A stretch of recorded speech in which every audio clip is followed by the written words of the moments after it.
জীবন সবসময় মনের মতো হয় না, তবুও বেঁচে থাকার নামই জীবন। কিছু মানুষ আসে ভালোবাসা দিতে, আবার কেউ আসে শিক্ষা দিতে।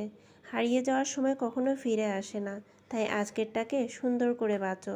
মন খারাপের দিনগুলো একদিন সুন্দর স্মৃতি হয়ে যায়। নিজের প্রতি বিশ্বাস রাখো, কারণ তোমার ভেতরেই লুকিয়ে আছে অনেক শক্তি। আর মনে রেখো, আল্লাহর উপর ভরসা রাখলে কঠিন পথও একদিন সহজ হয়ে যায়। হ্যালো ভিউয়ার্স, আসসালামু আলাইকুম। সবাই কেমন আছেন? আশা করি সবাই ভালো আছেন, সুস্থ আছেন। আমি আলহামদুলিল্লাহ আপনাদের দয়ায় ভালো আছি, সুস্থ আছি। দেশের বাইরে যে প্রান্ত থেকে আজকে আমার ব্লগ ভিডিওটি দেখছেন বা দেখবেন, সবাইকে অসংখ্য ধন্যবাদ জানিয়ে শুরু করছি আমার ছোট্ট একটি ব্লগ। এই তো সন্ধ্যা থেকে আমরা শুরু করে দিয়েছি, আমি শুরু করে দিয়েছি ব্লগটি। এখানে এই যে বাচ্চারা নুডলস দেখে লাফালাফি শুরু করে দিয়েছে। বাচ্চারা তো নুডলস খাইতে খুবই পছন্দ করে। তো ও বাচ্চাদের দাদি এক বাটি একদম নুডলস পাঠিয়ে দিয়েছে। তো ওদেরকে আমি এখন খেতে দিব। দেখেন ওরা সবাই দাঁড়ায় আছে, এই যে দাঁড়ায় আছে আর টানাটানি করতেছে, এই যে দেখেন খাওয়ার জন্য। তো এই তো সকালবেলা থেকে আবার শুরু করেছি যে ওয়েদারটা বেশ মোটামুটি ভালো আছে, আবার একটু পরে মেঘ হয়ে বৃষ্টি পড়বে।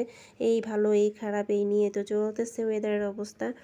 তো যাক, একটু ঝকঝকে তকতকে হয়ে আছে, চারিদিকটা বেশ ভালো লাগে আসলে। এত বৃষ্টি কিন্তু পড়লে ভালো লাগে না, সবসময় মেঘলা হয়ে থাকলে পরে মনটাও যেন মেঘলা হয়ে থাকে, এরকম মনে হয়। কোনো আনন্দ লাগে না, ফুর্তি লাগে না। মাঝে মধ্যে বৃষ্টি যেটা হয়, ঝমঝম করে বৃষ্টি যেটা হয়, সেটা খুবই ভালো লাগে। আর এই যে পিট করে সারাদিন বৃষ্টি পড়তে থাকে, সারাদিন সারা জায়গা ভিজে একাকার হয়ে থাকে, খুবই খারাপ লাগে, অস্থির লাগে খুব। আর এই যে জামা কাপড় তো আছেই, এগুলো শুকাতে দিতে পারি না, কোনো জায়গায় কোনো কিছু করতে পারি না। এগুলো ঘরে মেলতে হয়, আর ঘরের মধ্যে একটা ভস্কা গন্ধ হয়ে গেছে, কি আর বলবো। চারিদিকে খোলা পরিবেশ, তারপর একটা নিজের কাছে একটা বটকা বটকা একটা গন্ধ লাগে। তো আমার কথা শুনে কেউ আবার অন্য কিছু মনে করবেন না, তো যেটা সত্যি কথা, কারণ এই যে ভিজা কাপড়গুলো ঘরে মেললে এরকম গন্ধ হবে, স্বাভাবিক। তো এখন তো বর্ষাকাল, কিছুই করার নেই। বালিশ তোশক কাঁথা, তারপরে তুলে রাখা যে কাপড়গুলো আছে সেগুলো কিন্তু এখন অনেক গন্ধ লাগে। আজকে কি বলবো, 2 দিন পর পর খালি কাপড় ধুয়ে ধুয়ে মেলে দিতে হয়। তো এই যে বাচ্চাদের কাপড়গুলোতে বিশেষ করে তোলা কিছু কাপড় আছে, সেগুলো অনেক গন্ধ হয়ে গেছে। তো দেখি সামনের দিনগুলোতে যদি একটু রোদ টোদ পাই, তাহলে পরে সেগুলো একসাথে সব ভিজায় ধুয়ে দেওয়ার চেষ্টা করব। আর এই যে ঘরে মেললে পরে তো বললাম না যে অনেক পরিমাণে কিন্তু ভেজা গন্ধ, ভেজা ভাব একটা থাকে। যতই চারিদিক বাতাস দিক না কেন বা ফ্যানের বাতাসে দিয়ে রাখি না কেন, তারপর একটা ঘরের মধ্যে রিজার্ভ থাকলে পরে গন্ধ হবেই। তো যাই হোক, আমার শাশুড়ির আমাদের কাপড়গুলো আমি সুন্দর করে গুছিয়ে নিচ্ছি। আর যেহেতু হালকা একটু রোদ আছে, তো সেজন্য একটু নিচের তলায় যে বাইরে একটু মেলে দেব। তো সব কাপড়গুলো আমি সুন্দর করে গুছিয়ে নিচ্ছি। আর এই যে মার দেয়া কাপড়গুলো, বিশেষ করে মার দেয়া কাপড়গুলো রোদে দেওয়া যায় না দেখে, আর এই যে এখানে এভাবে দিয়ে রাখা লাগে, কেমন গন্ধ হয়ে যায়। আর মার দেয়া কাপড়গুলোতে মানে এখন মার হয়তো বলতে পারেন যে এখন মার না দিলেও তো চলে, কিন্তু এই যে আমার নানা ননদদের যে কাপড়গুলো আসছে, ওরা নিয়মিত বাইরে যাচ্ছে। কেউ হচ্ছে গিয়ে স্কুলে একজন টিচার, আমার এক ননদ টিচার, আরেকজন হচ্ছে গিয়ে ব্যাংকার।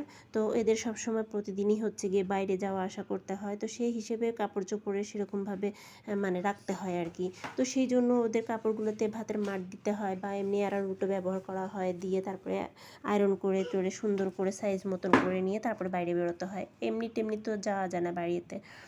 তো সেজন্য চেষ্টা করা হয় যতটুকু শুকায় নিতে। আর এখন বর্ষাকালে খুব কষ্ট হচ্ছে, ওদের ঝামেলা হচ্ছে। আর সুতির কাপড় ছাড়া বাইরে কিন্তু এখন অন্য কাপড় পরে যাওয়া যায় না, ভ্যাপসা একটা গরম ভাব পড়ছে। এই গরমে এই ঠান্ডা, ঠান্ডা তো নাই, গরমে বিশেষ করে এখন তো গরমের দিনই বেশি থাকে, শীতকাল তো তেমন থাকেই না বলতে গেলে। তো এই যে এখানে আমি সমস্ত কাপড়গুলো সব গাছাই নিচ্ছি, এখন নিচে যেয়ে শাশুড়ির কাছে দিয়ে আসবো। আর যদি পারি আরও নিচের তলায় অনেক কাপড় আছে, সেগুলো একসাথে সব হচ্ছে গিয়ে মেলে টেলে দিব আর কি। তো এদিকে রান্না বাড়ার ফাঁকে ফুঁকে আমি এগুলো গাছাই নিচ্ছি যতটা পারতেছি। আর সামনের চেয়ারের উপরেও আরও কতগুলো রাখা আছে। চেয়ারের উপরে প্রথমে আগে কিন্তু বড় যে কাপড়গুলো ছিল সেগুলো আমি গুছায় নিয়েছিলাম। এই যে দেখেন, এগুলো হচ্ছে শাশুড়ির কাপড়, এক গাদা কাপড়। আরও এদিকে ওদিকে ঝুলতেছে, কোথায় কি ঝুলতেছে দেখতেছি। তার নিজের যে কাপড়গুলো আছে সেগুলো আমি গাছায় সুন্দর করে নিচে নিয়ে যাব। তো এদিকে ওদিকে কোথায় কী আছে দেখতেছিলাম, আর এদিকে বাচ্চা দেখেন কি করে, দুষ্টুমির তালেই আছে। মানে এই যে সাইকেলটা চালাচ্ছে কোন সময় যে আমার পায়ে পড়বে সেই চিন্তা আমার মানে প্রায় থাকে, কি জোরে পরিমাণে ওই সাইকেলটা চালায়।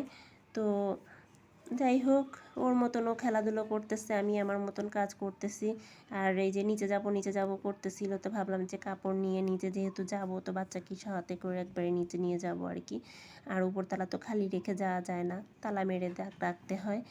তো এই তো আমি আমার কাজগুলো শেষ করে দিয়ে চলে আসছি। রান্না বাড়া করবো আজকে, টুকটাক রান্না বাড়া করবো, দেখা যাক কী রান্না বাড়া করা যায়। আজকে বেগুন দিয়ে আলু দিয়ে রান্না করব, কোনো মাছ টাছ দিব না, কারণ সত্যি কথা যেটা, যে অনেক সময় আমাদের বাজারে যাওয়ার লোক থাকে না, তারপর ফ্রিজে মাছ থাকে না।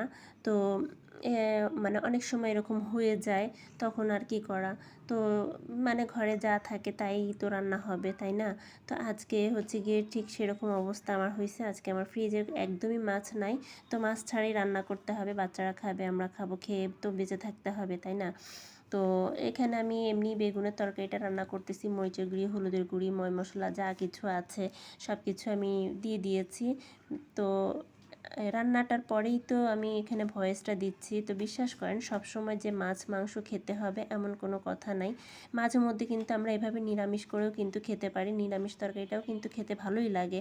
আর এই যে তরকারিটা আমি রান্না করছি না, বিশ্বাস করবেন না, সত্যি কথা অনেক ভালো লাগছে। মাছ ছাড়া তরকারিটা খেতে কিন্তু এমনিই ভালো লাগছে। তো ঘরে সেরকম বাজারঘাটও ছিল না, তো যতটুকু ছিল, যা মানে ঘরে আছে তাই দিয়ে আমি আজকের মতন চালাই দিচ্ছি। পেঁপে ভাজি করব, আর হচ্ছে বেগুনের তরকারি রান্না করব। তো বেগুনটা আমি এই যে কষায়ে আলুটা ভালো করে একটু কষিয়ে নিয়েছি, কষানো হয়ে গেলে পরে আমি তারপরে অন্যান্য কিছু দেওয়ার থাকলে পরে দিয়ে দিব আর কি। তো এখানে পানিটা ফুটার জন্য আমি অপেক্ষা করতেছি, ঢাকনাটা চাপিয়ে দিলাম। তারপরে এই যে এখানে ঢাকনা মানে পানিটা ফুটে গেছে, এখন আমি বেগুনটা দিয়ে দিছি। বেগুনের উপরে হচ্ছে গিয়ে মানে ফুটন্ত পানির মধ্যে বেগুনটা দিয়ে দিলে পরে বেগুনটা খুব সুন্দর মজে যায়, আর ভিতরে কিন্তু ময় মশলা সুন্দর মতন ঢুকে যায়। এই তো ফাইনালি আমার রান্না হয়ে গিয়েছে। তো ভিডিওটি দেখতে দেখতে যারা এত দূর পর্যন্ত চলে এসেছেন, একটা লাইক দেননি বা দিতে ভুলে গেছেন, অবশ্যই এটা লাইক দিয়ে পুরো ভিডিওটা দেখার অনুরোধ রইল।